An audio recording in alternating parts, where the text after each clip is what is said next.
Scholar সকলক আমি ২৫,০০০ টকা দিম যিসকলে ২০২৫ চনত ৰিচাৰ্চ স্কলাৰ হিচাপে নাম অন্তৰ্ভুক্ত বা পঢ়া আৰম্ভ কৰিছিলে। মুখ্যমন্ত্ৰীৰ জীৱন অনুপ্ৰেৰণা স্কিমটো আমি ২০২১ চনৰ পিছত ৰিচাৰ্চ আৰম্ভ কৰা সকলো ৰিচাৰ্চ স্কলাৰৰ কাৰণে এক্সটেণ্ড কৰিছোঁ। আপোনালোকে জানে যে ৰিচাৰ্চ স্কলাৰে ২৫,০০০ টকা এককালীন সাহায্য পাব আৰু যদি দিব্যাংগজন হয় তেওঁলোকে ৪০,০০০ টকা লাভ কৰিব। আজি ৰাজ্য চৰকাৰৰ কেবিনেটে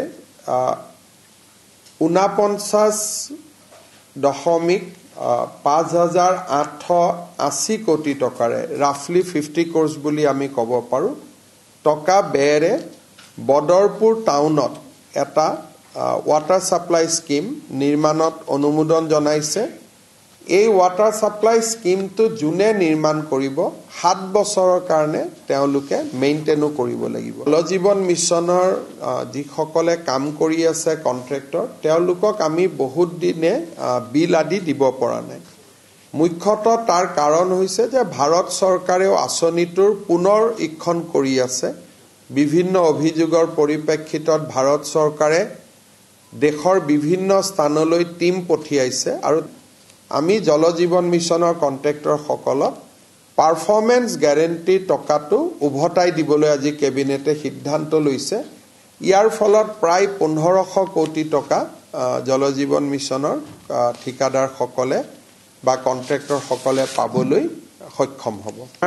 জল জীৱন মিছনত জলমিত্ৰ আৰু জল সহায়ক দুটা কেটেগৰীৰ ৰাইজে বা ব্যক্তিয়ে ভলেণ্টিয়াৰ হিচাপে কাম কৰি আছে। তেওঁলোকক আমি কম সংখ্যক মাননি দিওঁ যে জলমিত্ৰ সজল মিত্ৰ বা জল সহায়ক তেওঁলোকৰ যদি আকস্মিক মৃত্যু হয় পৰিয়াললৈকে ৰাজ্য চৰকাৰে এককালীন ৫ লাখ টকাৰ সাহায্য আগবঢ়াব। আমাৰ মহাবিদ্যালয়ৰ অধ্যাপকসমূহক কিছুদিন আগতে আমি কেৰিয়াৰ এডভান্সমেণ্ট স্কিম বা কেছ প্ৰমোশ্যন দিছিলোঁ। কিন্তু যিটো দিনৰ পৰা প্ৰমোশ্যন পাইছিলে সেই দিনটোৰ পৰাই প্ৰমোশ্যনটো কাৰ্যকৰী হৈছিলে। কেবিনেটে আজি সিদ্ধান্ত লৈছে যে for the purpose of counting seniority তেওঁলোকে যি দিনৰ পৰাই যোগ্য হৈছিলে সেই দিনাখনৰ পৰাই তেওঁলোকৰ প্ৰমোশ্যনটো আমি কাউণ্ট কৰিম। কিন্তু বিত্তীয় সুবিধা তেওঁলোকে নাপাব। খালি তেওঁলোকৰ প্ৰমোশ্যনটো আমি তেওঁলোক যি দিনাখনৰ পৰাই যোগ্য হৈছিলে সেই দিনাখনৰ পৰাই আমি প্ৰমোশ্যনটো কাউণ্ট কৰিম। আজি আমাৰ মিছন বসুন্ধৰাটো আমি বহু কেইখন মাটিৰ আবেদন নিষ্পত্তি কৰোঁ। মিছন বসুন্ধৰা ৩ৰ আমি যিখিনি নামঘৰ চৰকাৰী কাৰ্যালয় শিক্ষানুষ্ঠানক মাটি দিয়াৰ আমি যোৱা ২ মাহৰ পৰা প্ৰচেষ্টা চলাই আহিছোঁ। প্ৰায় ৮০% কাম আমি সমাপ্ত কৰিলোঁ।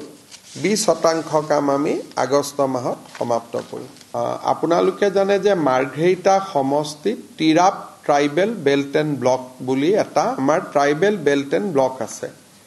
এই ট্ৰাইবেল বেল্ট এণ্ড ব্লকটোত বহুখিনি আহোম মানুহ বাস কৰে, মটক মানুহ বাস কৰে, মৰাণ মানুহ বাস কৰে, চুতীয়া বাস কৰে, গোৰ্খা বাস কৰে, টি গাৰ্ডেন আদিবাসী আৰু কোচ ৰাজবংশী। এই গোটেইকেইটা কমিউনিটিকে তিৰাপ ট্ৰাইবেল বেল্ট এণ্ড ব্লকত আমি প্ৰটেক্টেড ক্লাছ ৰূপে আজি আমি ঘোষণা কৰিবলৈ কেবিনেটে সিদ্ধান্ত লৈছে।